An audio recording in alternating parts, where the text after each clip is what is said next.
নমস্কাৰ এই মুহূৰ্তৰ অসমৰ প্ৰত্যেকগৰাকী জনতালৈ দিবলৈ ওলাইছো ডাঙৰ খবৰ।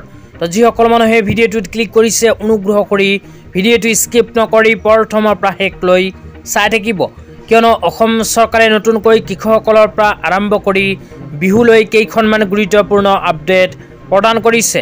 তো আপোনালোকে যদি আপডেটবোৰৰ বিষয়ে বিতংভাৱে জানিব বিচাৰে তেন্তে অনুগ্ৰহ কৰি ভিডিঅ'টো স্কিপ নকৰি চাই থাকিব। লগতে মোৰ চেনেলত নতুন হলে প্লিজ চেনেলটো সাবস্ক্ৰাইব কৰি মোৰ লগত থাকিব আৰু ভিডিঅ'টো শ্বেয়াৰ কৰি আপোনালোকৰ বন্ধুবৰ্গক চোৱাৰ কাৰণে সুযোগ প্ৰদান কৰিব। অনুগ্ৰহ কৰি ভিডিঅ'টো এতিয়াই শ্বেয়াৰ কৰি দিয়ক। তো বলক ভিডিঅ'টো আৰম্ভ কৰি আজি প্ৰথমটো গুৰুত্বপূৰ্ণ খবৰৰ বিষয়ে বিস্তাৰিত জানি লওক। আজি প্ৰথমটো গুৰুত্বপূৰ্ণ খবৰ হ'ল অসমৰ মাননীয় মুখ্যমন্ত্ৰী ডাঙৰীয়াই প্ৰদান কৰা এখন বিশেষ আপডেট লৈ। তো ইয়াতে কোৱা হৈছে কৃষক কল্যাণৰ দিশত এক গুৰুত্বপূৰ্ণ মাইলৰ খুঁটি হিচাপে চলিত খাৰিফ ঋতুত অসম চৰকাৰৰ ধান ক্ৰয়ে আজি 4 লাখ মেট্ৰিক টনৰ দেওনা অতিক্ৰম কৰিছে।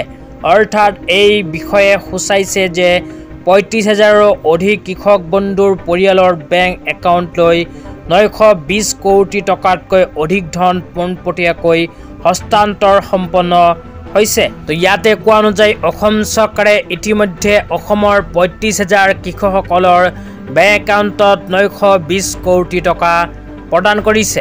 তো কোনবোৰ কৃষকসকলে টকা লাভ কৰিছে আপোনালোকক বিতংভাৱে জনাইছোঁ। অনুগ্ৰহ কৰি ভিডিঅ'টো স্কিপ নকৰি চাই থাকিব, লগতে ভিডিঅ'টো শ্বেয়াৰ কৰি দিব।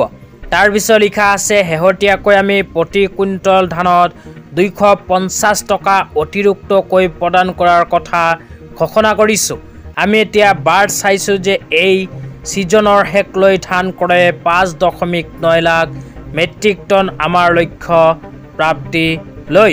তো ইয়াতে কোৱা অনুযায়ী যিসকল কৃষকে ধান খেতি কৰিছে সেইসকল কৃষকে যদি বিচাৰে তেন্তে নিজৰ ধানখিনি চৰকাৰৰ ওচৰত কৰিব পাৰিব বিক্ৰী। লগতে যিসকল কৃষকে চৰকাৰৰ ওচৰত ধান বিক্ৰী কৰিছে সেইসকল কৃষকৰ বেংক একাউণ্টত ইতিমধ্যে চৰকাৰে সোমাই দিলে টকা। তেতিয়া আপোনালোকক দিবলৈ ওলাইছোঁ আজি দ্বিতীয়টো খুবেই গুৰুত্বপূৰ্ণ খবৰ। তো আজি দ্বিতীয়টো গুৰুত্বপূৰ্ণ খবৰ হ'ল ৰঙালী বিহুলৈ। তো ৰঙালী বিহুলৈ ইয়াতে কোৱা হৈছে ৰঙালী বিহুৰ প্ৰাকখনত মাননীয় মুখ্যমন্ত্ৰী ডক্টৰ হিমন্ত বিশ্ব শৰ্মা ডাঙৰীয়াৰ নেতৃত্বাধীন অসম চৰকাৰৰ সবল পদক্ষেপ আমাৰ সংস্কৃতি আমাৰ স্বাভিমান ৰঙালী উদযাপন সমিতিসমূহক বিহু উদযাপনৰ দৰে 33.6 কোটি টকাৰ আবণ্টন 2241খন বিহু সমিতিক 1.5 লাখ টকাকৈ প্ৰদান। তো ইয়াতে কোৱা অনুযায়ী অসম চৰকাৰে ৰঙালী বিহুৰ বাবে লৈ আহিছে এখন বিশেষ আঁচনি। ৰঙালী বিহুৰ বাবে 2241খন বিহু সমিতিক 1,50,000 টকাৰ আৰ্থিক সাহায্য প্ৰদান কৰিব।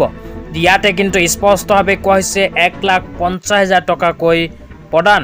তো ৰঙালী বিহুৰ সমিতিসমূহে কিন্তু 1.5 লাখ টকা অতি শীঘ্ৰে লাভ কৰিব।